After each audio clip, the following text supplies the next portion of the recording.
Hey, what's up, everybody? This is Gary Holt from Exodus and formerly from Slayer, and you're listening to The Razor's Edge.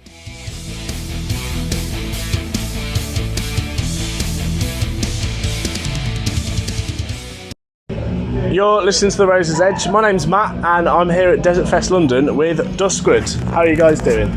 Not too bad. Yeah, good, thank you. Nice to be here. Yeah, what kind of day has it been so far?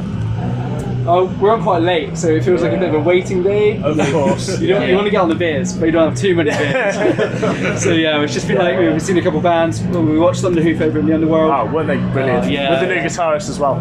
Yeah, good friends of ours, aren't they? Not too far from us up in Bath. Of course, yeah.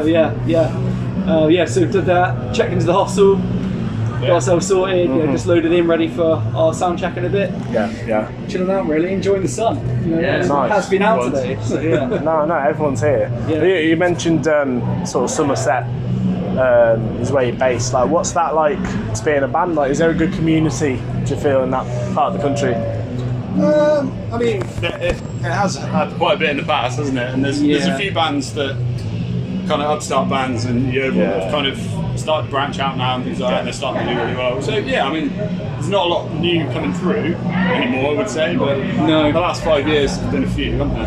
So they're doing pretty well. More heavier sort of stuff, more sort of thrash. Right, yeah. Yeah, there's a few young lads in the band called Umberia we've really kind of been friends with. I've heard of them better, actually. Real talented musicians, far better than me.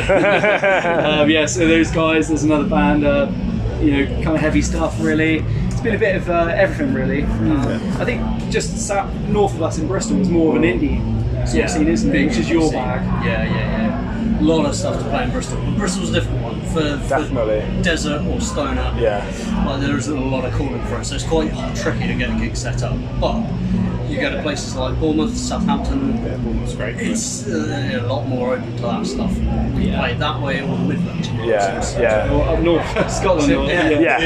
So our own county isn't very. That's not the worst thing. It encourages you to go further afield and like meet more new people than you would if you had a really good home city, maybe then you might just get complacent. But it means we get to travel a bit. Now you're here in London, which is still good place to play for any stoner doom band, I think. We played it in London twice before. We played at the Dev with Orbital Junction, a local band back a few years ago. Blondies. Blondies, Ritual King.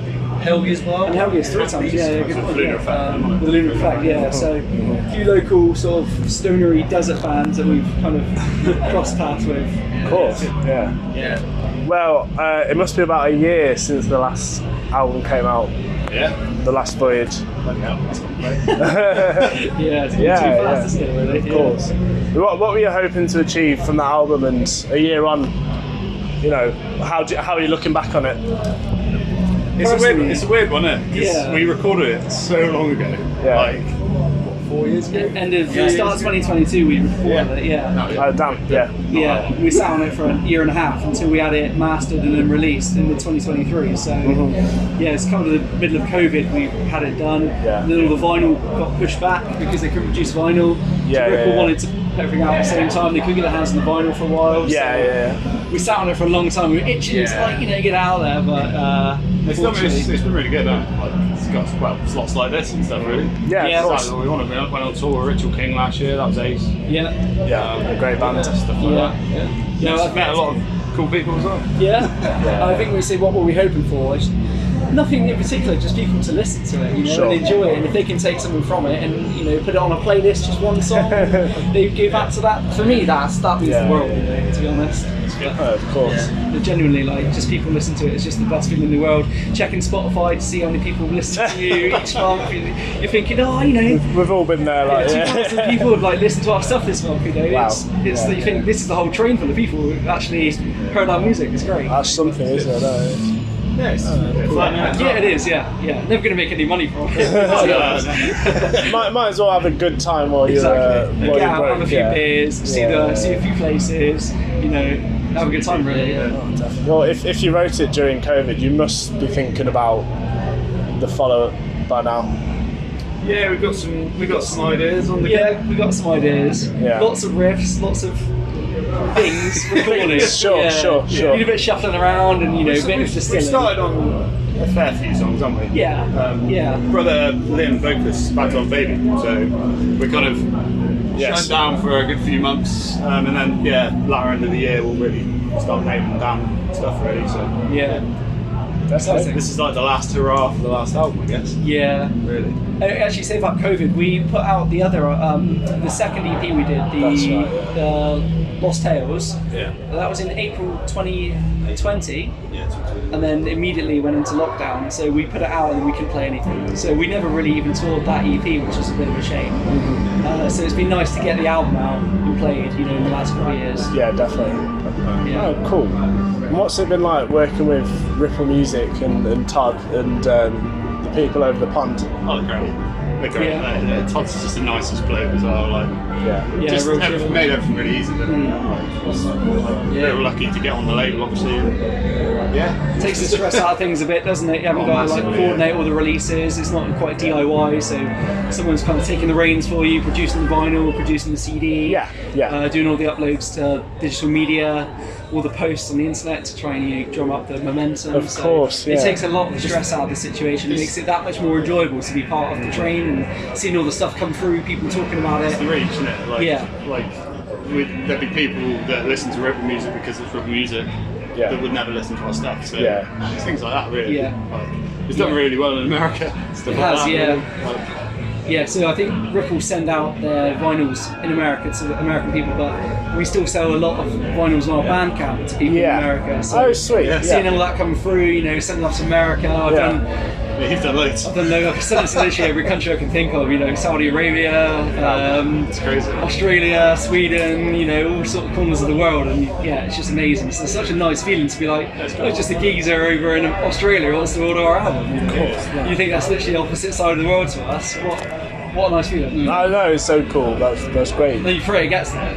Yeah. Please don't spend it when you put it in their mailbox. Right, it gets all the way across the world and then they try and shove it in a... I think we've only ever had one thing not make it. That's not bad. It's not bad, no. It's not bad. Considering the amount of stuff we've sent, we've only had one missing. So we'll take that. Fair play. Are you guys regulars here at DesertFest? Do you come every year? We did pre-COVID, really, wasn't it? Been about the fourth year. Fourth or fifth time. Yeah, we've got a few times. Who was the first year we watched? Who was headliner?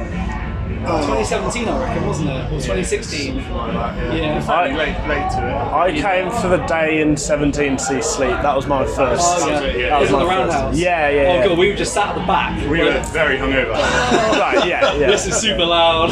It was a loud gig, yeah, for sure. It's cool though. We like to see it. It's great. DesertFest, brilliant.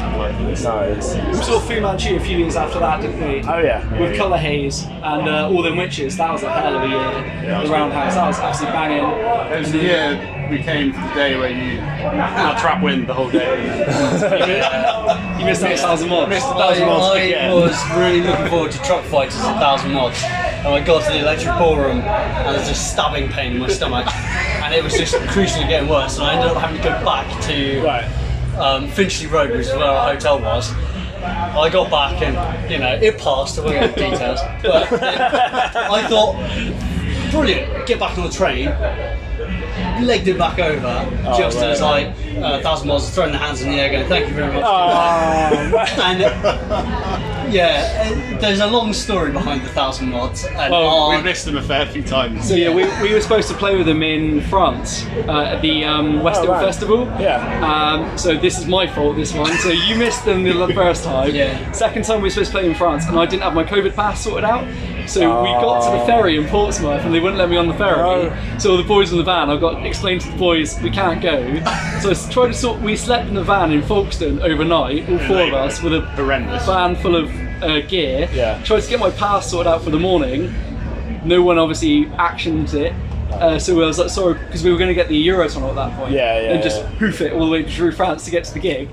On the way back down on the M25, literally the first bit from Dover to London or whatever came through. So that it's all done, and I was like, are we going to try and get to Westhill in like 7 hours, or are we going to go home? We just thought that it's not meant to be. No. But then we had the redemption arc. We played with them in Bournemouth last month, didn't we? Yeah. Third time lucky then. Third time lucky, third time's the charm, yeah. That is a real Desert Fest story. Like, this is why I speak to bands about their experience. Enlightening. It's great. Yeah, Well, and it was a good gig as well, It was wasn't it? really good. Yeah. yeah. Small venue, packed. The band were really cool. Like, great band. I've played that Anvil in Bournemouth. Was it that one No, or was it it was somewhere else? opposite. Just Yeah. it's called the Bear Cave now. I've heard of it. It's the same guy who owns the Anvil. It did own the Anvil. Yeah. It looks similar. Yeah. It's a bit that stage. The loading's still down into the basement, which is never fun. It's always raining as well. Of course it is. Oh, cool. Look, we're in Camden right now, and you can literally choose anything to eat. Like, it doesn't matter what cuisine, wherever in the world, it's going to be down there about 10 minutes away. What's on the menu for you guys? I had a bagel earlier. It was great from Bagel. Solid, yeah. Yeah, New York Bagel. I'd probably take like some noodles. We haven't got any noodles in where we live. There's no like noodle bars, and just love scrambling into big noodle pot, bit spicy. Yeah. I had noodles earlier as well. Oh, nice! Oh, I'm jealous now. Yeah, what about you? Oh, I'm an absolute sucker for a kebab. Yes, I don't have them very often. A night like tonight where it's just like played, you want to get something quickly. Just kebab all the way. I thought you were going to say mayo chicken. Or 10 mayo chicken. Or if there's McDonald's, I'll go for 20 nuggets and 5 mayo chickens. I like your thinking. Where does he put it? He literally hoofs them down. So literally 2 minutes and they're gone. I think I had 3 double cheeseburgers when I was in London playing last, and it's like it wasn't planned that way, but that's what we got, you know. Sometimes it's all that's open, isn't it? And you got to go for it. I knew what I was getting, and it filled me up.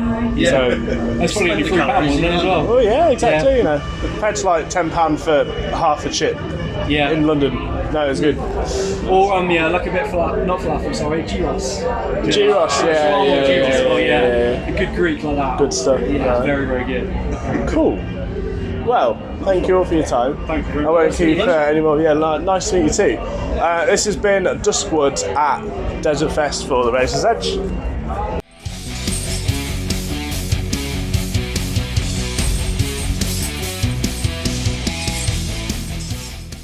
Thanks for listening. Make sure you keep up to date with all of our interviews by subscribing to our channel. For all the latest news, reviews, interviews and more, head over to our website www.therazorsedge.rocks.